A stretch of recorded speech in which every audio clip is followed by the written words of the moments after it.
ပြန်ပြီးမိမယ်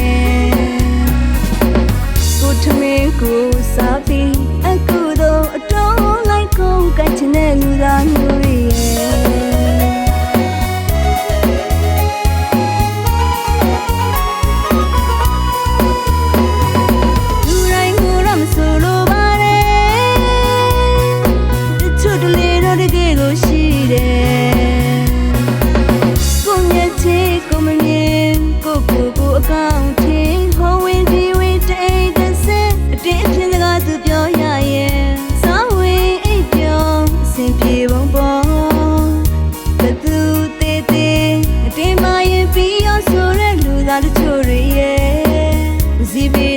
တိုင်းရှာလာသတိထားပြီးသိထားကြပါနော်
သူလည်းရှိပြန်နေ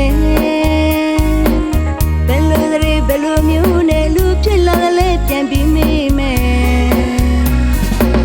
ကိုထမင်းကိုစားပြီးအခုတော့အတော်လိုက်ကုန်ကချင်တဲ့လူသားမျိုးရဲ့